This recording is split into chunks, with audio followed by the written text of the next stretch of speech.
Will Russell hustle his way to the front of the awards race again? You're watching Beyond the Trailers review of American Hustle. He wasn't necessarily in good shape, and he had this comb-over that was rather elaborate. He had this confidence that drew me to him.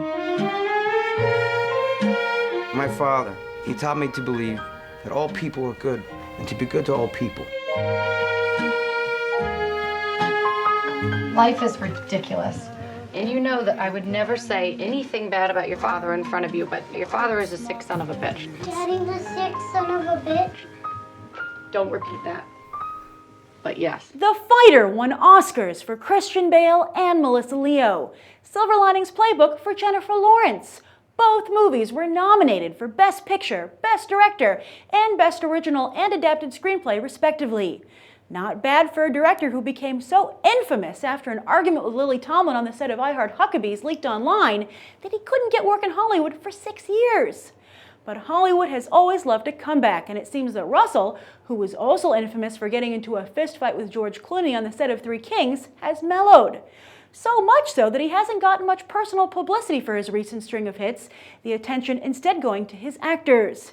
And while he might have been known to fight with his actors at the beginning of his career, these days they are his most powerful asset, and he's constructed a repertory to rival Steven Soderbergh's. Christian Bale, Amy Adams, Jennifer Lawrence, and Bradley Cooper have become Russell regulars, while Jeremy Renner auditions to join. Say, where's Mark Wahlberg?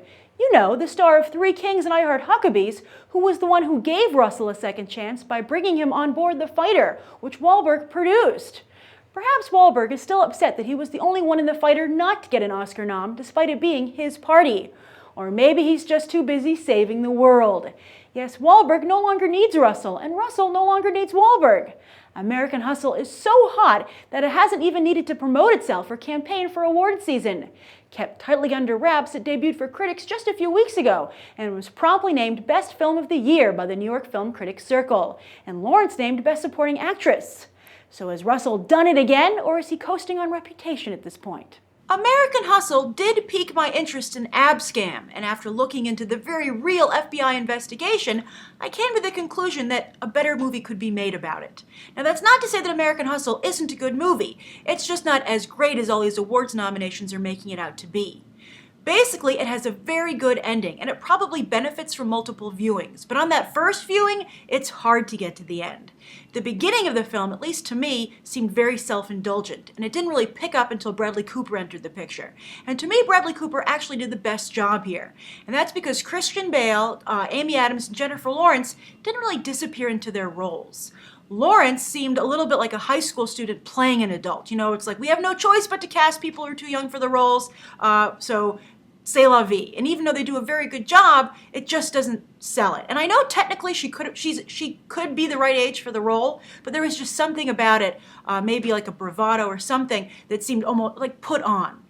Speaking of put on, I thought that Amy Adams' British accent was so unbelievable that I had a hard time accepting the fact she could dupe so many people with it. I know she wasn't supposed to be a professional actress, but to someone who was supposed to be a successful con woman, I think she'd have to have a better accent than that.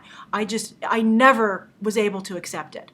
And as for Bale, I know he actually put on that weight for the role, but it still seemed like a fat suit. He just didn't carry it like someone who had carried a significant amount of weight on his frame for a long time. He still moved and acted like a fitter person. So it unfortunately, despite actually putting on the weight, as I said, it seemed like a fat suit.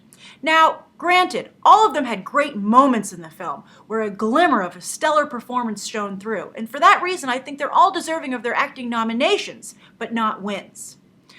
In my opinion, what David O. Russell has done here is decide to not go for story, but instead go for a character study, which is a fine, legitimate choice. But when you try to do a character study of so many different characters, you end up not doing a proper character study of any of them. I also think there's a deeper message here about hustling to survive, but I just wasn't compelled to dig for it. So also, interestingly, final note, this is very similar to Wolf of Wall Street, which is also coming out this month, and I also saw, and I'll be reviewing later this week. And to American Hustle's credit, of the two, I think it's the better film.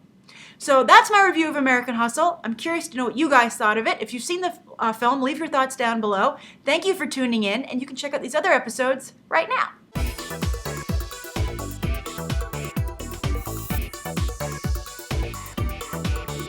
Bye.